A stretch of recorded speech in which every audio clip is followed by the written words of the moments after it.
Welcome to thestockminer.com. I'm Brian Johnson, and we had a little bit of a pullback here in the middle of the day. It was actually a very violent move to the downside, but we've talked about this now 100 times. You guys should be tired of me saying it, and that is the bulls just keep buying the dips. And the move down, while it was violent, it was a big red candle, as you can see here on the 60-minute chart.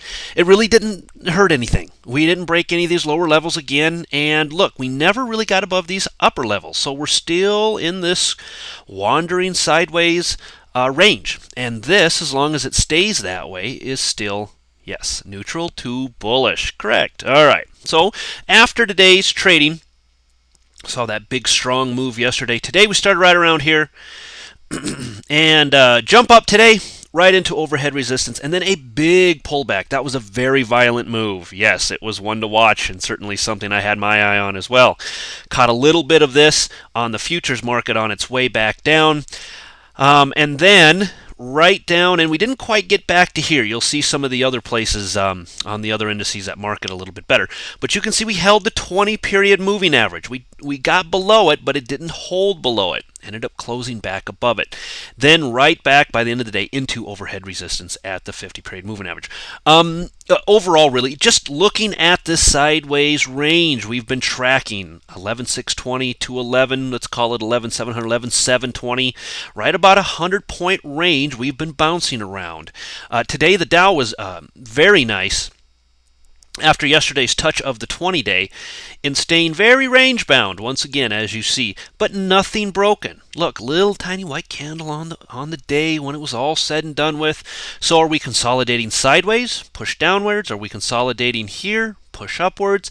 Anybody's guess. I still have to remain neutral to bullish on this markets until earnings or something else changes. Big day or big days ahead coming from earnings themselves. NASDAQ 60-minute was up a little bit as well, as was everything today, but the NASDAQ was the strongest. Now, here was something that was a little bit different, and that is the NDX, which is the 100 strongest NASDAQ stocks, was only up about 0.2%, whereas the composite overall was up about 0.3%. So a little bit stronger move within the overall NASDAQ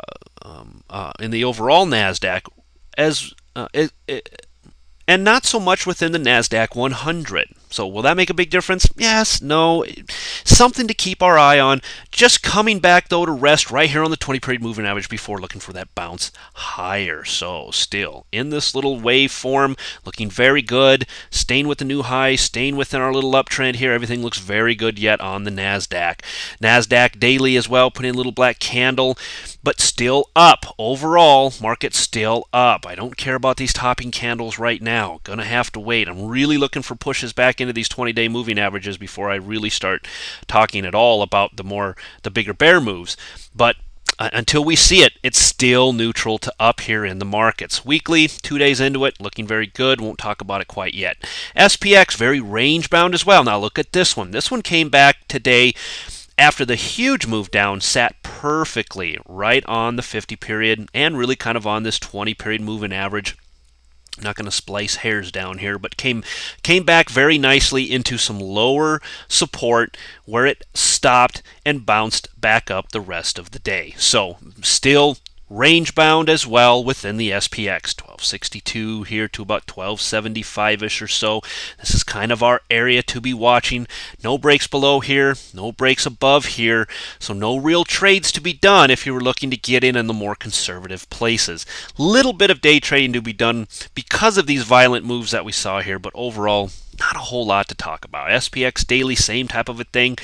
We're up a little bit for today.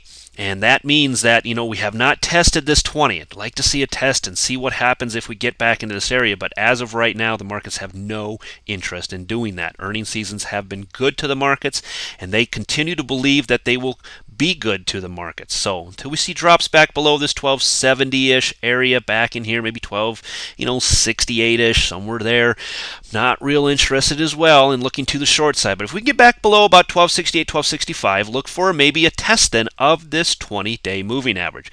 Then maybe things start to get a little bit more interesting within the markets if we do not hold the 20-day. Weekly, same thing. We're only 2 days into it, so we'll bypass that for now. VIX daily, look at this, back down again. As I said, VIX up, markets flat to up, VIX up, markets flat to up, has been met by all we've seen in the past is a VIX moving down while the markets move up. Precisely what we saw again today then. So we had a couple days of this divergence kind of in the VIX, but then we see the VIX drop while the markets move up. Just once lather, rinse, repeat when it comes to the VIX. Overall, coming back into these lower levels, I mentioned the VIX now has room to move to the downside because we have gapped up and just created room to the downside, and it's happening right here. Very clear to me that still no panic at all within the markets themselves going forward. Apple 60-minute. Okay, here it was. We got that big gap up. I told you guys to be very careful about trading Apple long if it gaps up in the morning. I'm going to take that one step further. I think it's time to start showing you a little bit more about what goes on in the video newsletters that I do.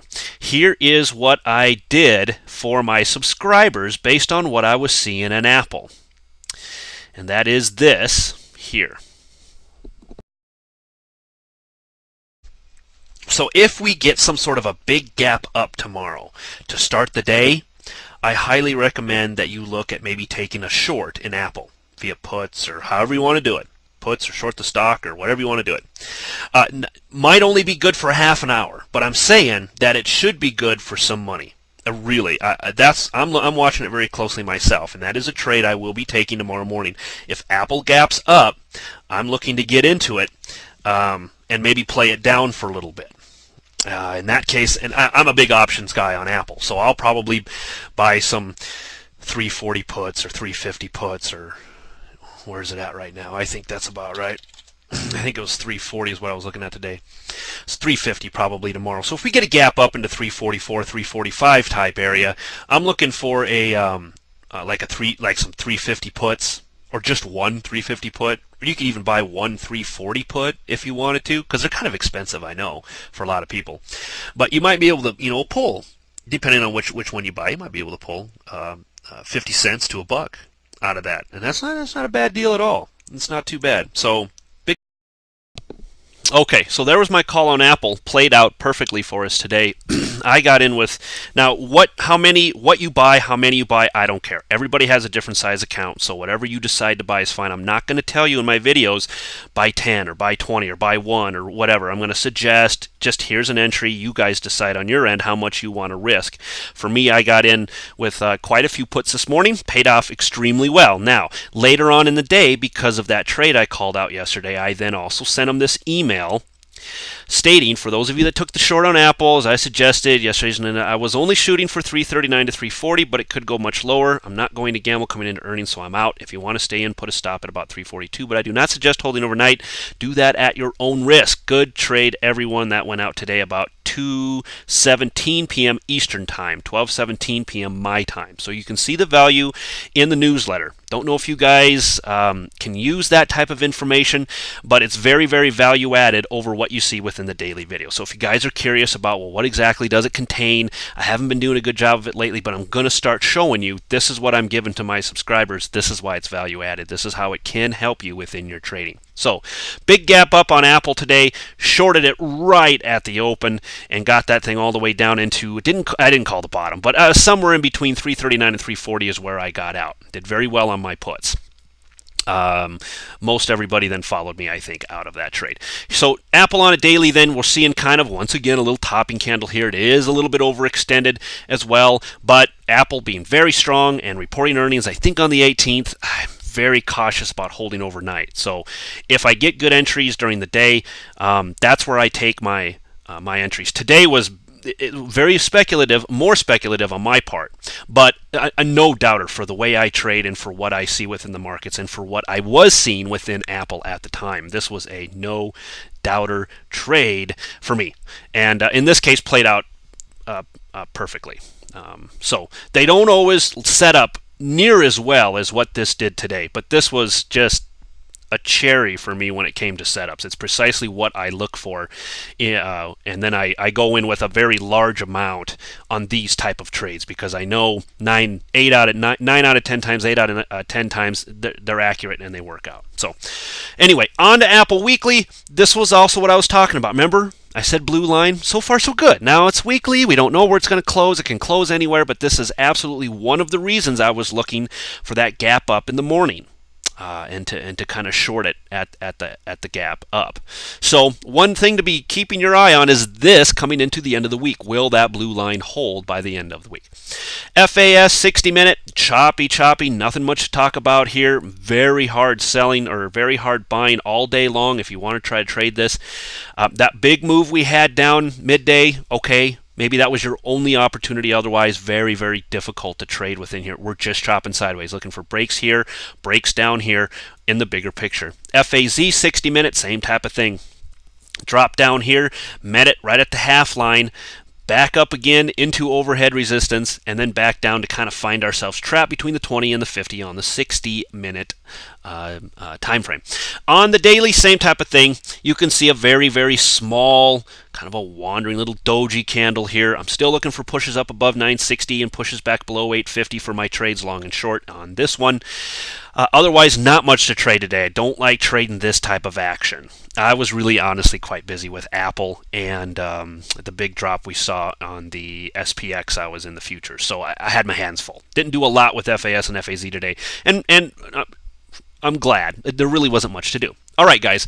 So this is what we're looking at going forward. We want to see certain levels broken, and until those levels get broken, I'm just not interested right now. You know, long up above this area, short down below this area, and then you got to be careful. They are buying the dips and they are selling the rips. How about that? So you got to be very careful. Take your profits when you get them. I'll be back with you again tomorrow night. Have a good one. Bye.